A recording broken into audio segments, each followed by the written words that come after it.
Thank you. Good morning, everyone. This morning I'd like to present staff's findings on the municipal wireless network.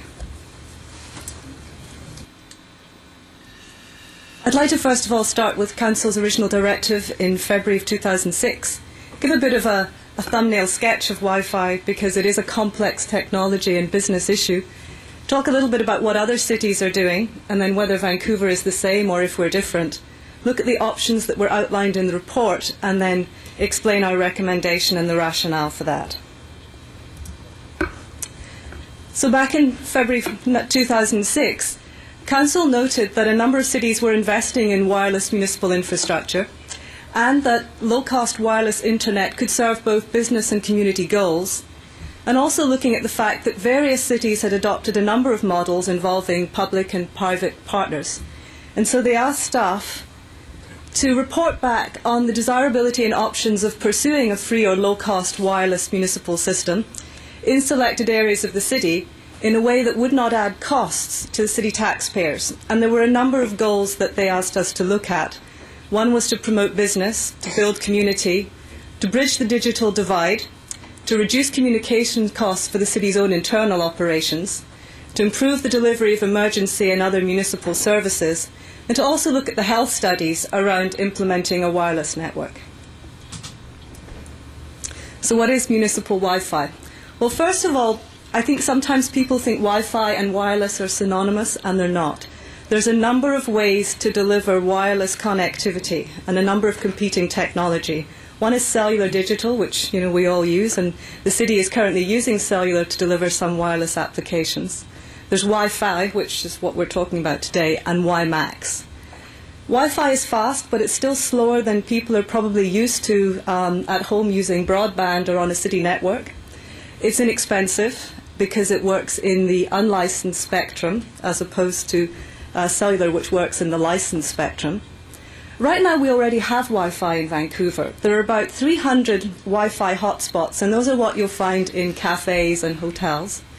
But it's localized right now. We don't have a Wi-Fi mesh. It's specific to that location where you're in with your laptop or your PDA. Municipal Wi-Fi would be different. What it would do was, instead of the current 300 access points that we have, we would need a Wi-Fi mesh of about 2,000 access points. And doing that would provide citywide coverage so that you would have a single log-on, and if you were moving from place to place throughout the city, you wouldn't have to keep finding yourself dropped, for example, as sometimes happens with cell calls. The cost, however, is not insignificant. About $10 million is our current estimate for one-time installation, and about $3 million operating ongoing. So what are other cities doing? At the Wi-Fi City Summit in Toronto, I think the one thing that I came away with is that every city finds a model that works for it. And that will depend on the maturity of the telecommunications infrastructure, the marketplace they're in, how competitive is it, potential business applications they can use either internally or through partners, and also the current social situation. So Harlem, for example, who's currently doing a feasibility study, is at a very different stage than the city of Vancouver. Other cities also use revenue-generating business applications to cover the cost of service to low-income users.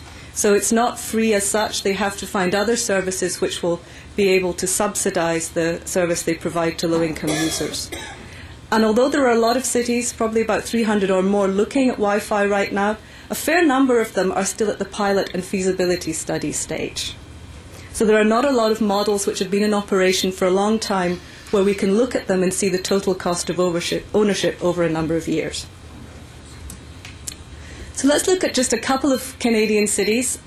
Toronto Hydro Telecom is already a telecom provider. They have built a for-profit network and a pilot area, just a little bit of the downtown core, where they're competing with the private sector.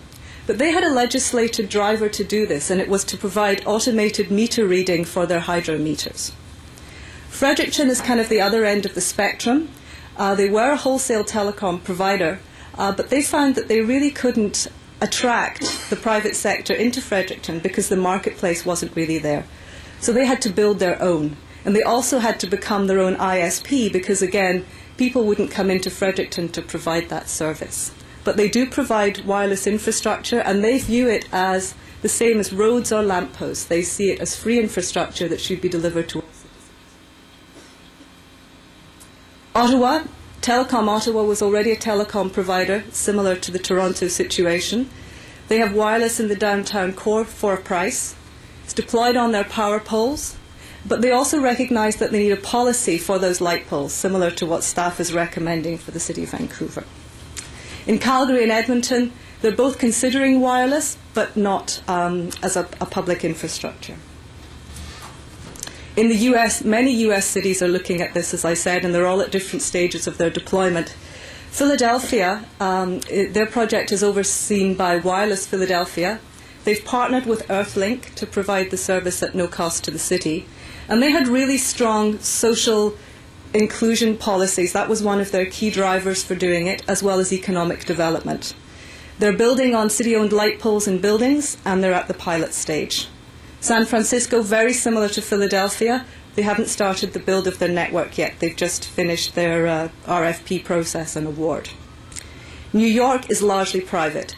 They did an RFP in 2004, and then they granted non-exclusive franchises to 6 telecom companies for access to their infrastructure. So what about Vancouver? Are we the same, or are we different as all those cities?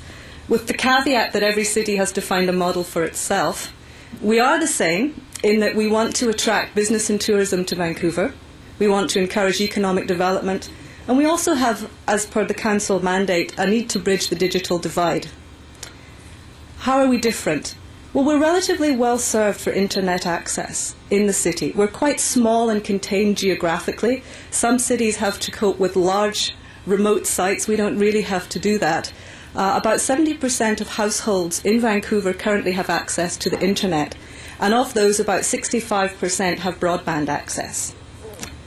We did look at applications where the city might be able to take advantage of this technology, but we didn't see there being extensive cost savings as yet. We are using wireless technologies where we can, and there are other situations where the major applications where the wireless would run on top of them are still about 18 to 24 months away.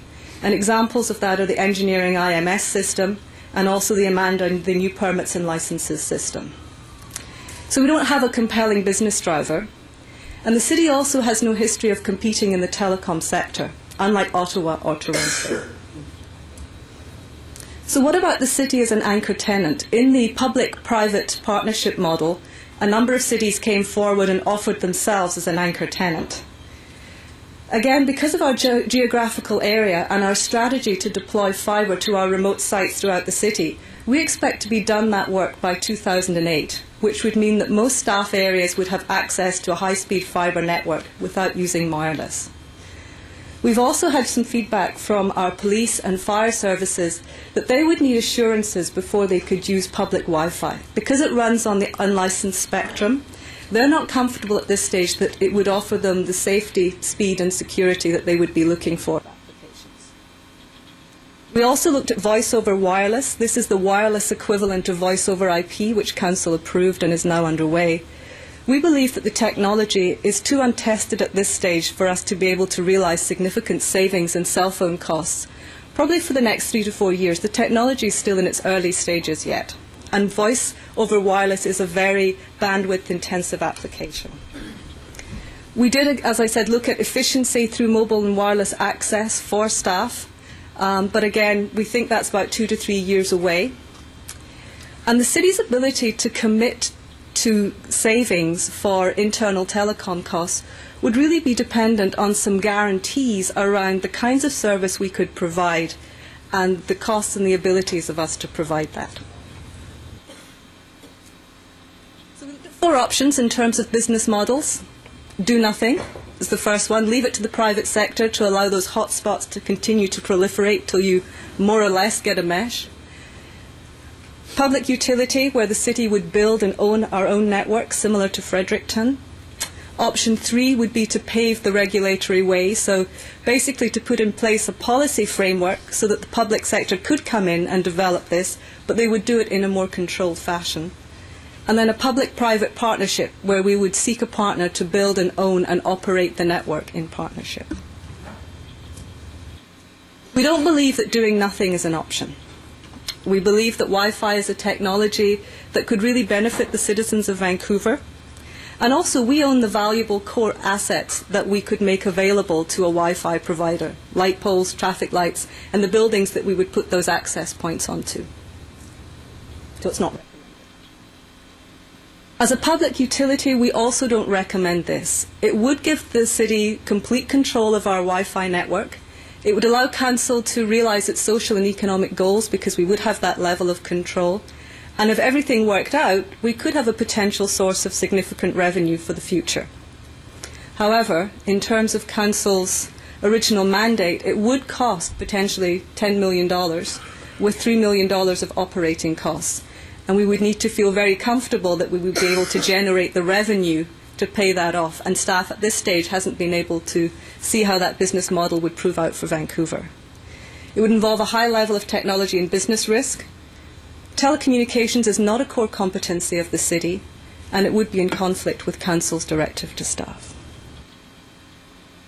Option 3, paving the regulatory way, has a number of pros. It would encourage the private sector to come in and develop a Wi-Fi network for us.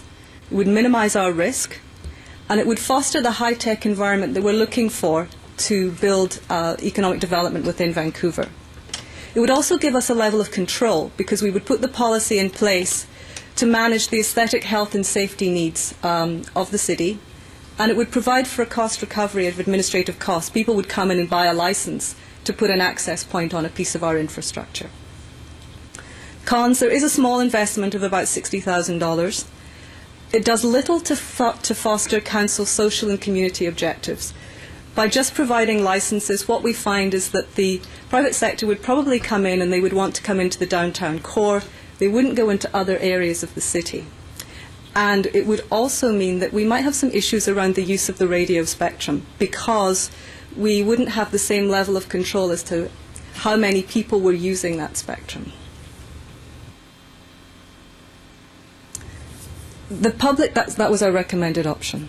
And what I should say that the reason we want to do this is because we believe that it allows us a level of control, but it also enables us to manage the costs of this complex and still relatively new technology.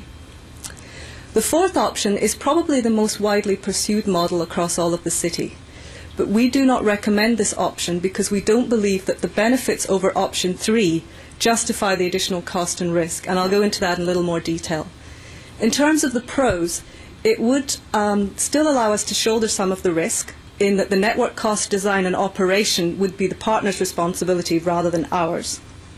It would give council some ability to build social and community objectives into the solution, and it would provide an opportunity for us to manage a little bit better the radio spectrum in Vancouver. The cons of this, of course, are cost. The investment of about $500,000 to take us from where we are today to doing the studies, both in terms of the stakeholder involvement, the technology, and also the legal and regulatory issues, to take us through an RFP process and to get us to the point of implementation, we believe is about $500,000 plus considerable staff time. And we believe that that is in conflict with the original directive that Council gave us in February of 2006. We're also not sure at this point what kind of a deal we could secure for Vancouver, because in order to get a good deal, you have to bring something to the table. We can't offer exclusive access to our infrastructure.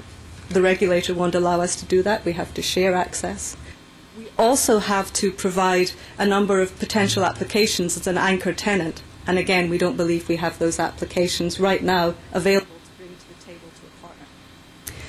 There's also a level of uncertainty over our ability as a city to enter into an agreement of this nature. And so we would need to spend a bit more time on legal and regulatory study to see what we could do within the Vancouver. So based on that, our recommendation is that Council instruct the General Manager of Engineering Services to prepare the policy regarding the use by the private sector of city-owned infrastructure to build privately operated wireless networks at an estimated cost of $60,000 funded from the 2007 Strategic Initiatives Fund. And I'd be happy to take any questions. My name is Peter Leafley. I've recently completed a master's degree from the London School of Economics and in urban and regional planning, and through that I did a thesis paper on municipal Wi-Fi provision. I have no vested interest in Vancouver developing a municipal Wi-Fi scheme aside from that of a citizen who would benefit from using my computer or other wireless devices all over the city.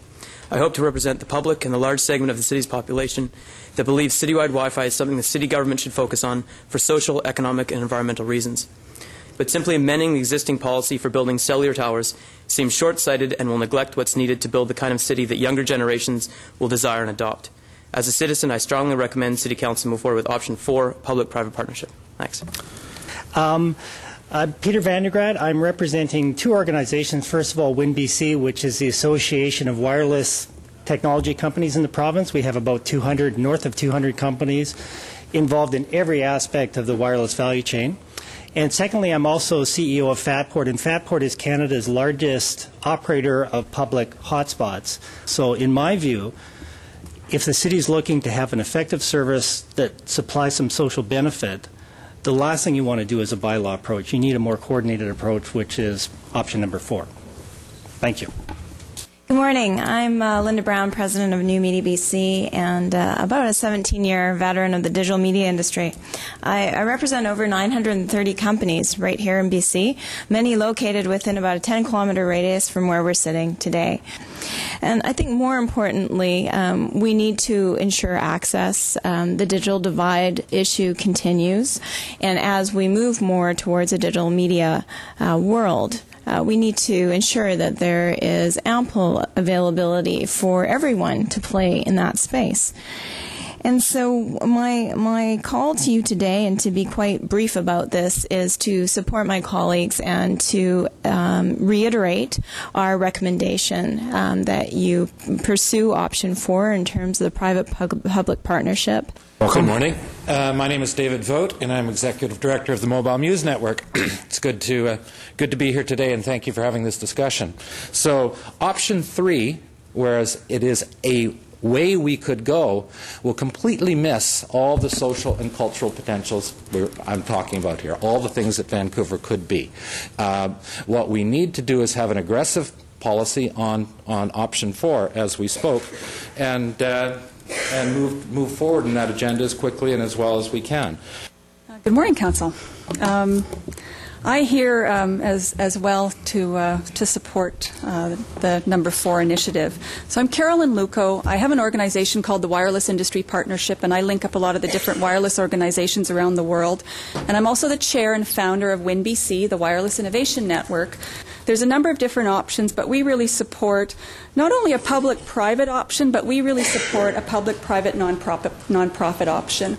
I'd like to move the recommendation and add a second piece to it. Sorry I don't have copies of this, but I think it's fairly straightforward.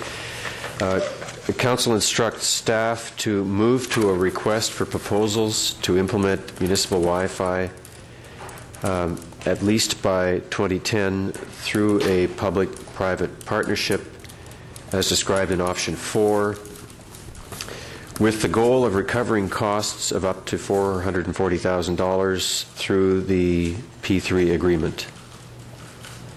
I found Ms. Luco's proposal that it be a public-private non-profit option. Am I correct? That's what you said? The non-profit component should be included there? And I'm wondering, Councillor Ladner, if you would be prepared to include that in your motion, because I think that is a compelling case here, that it not strictly be a public-private, but include, as the chair of the Wireless Industry Partnership has indicated, the non-profit option as well.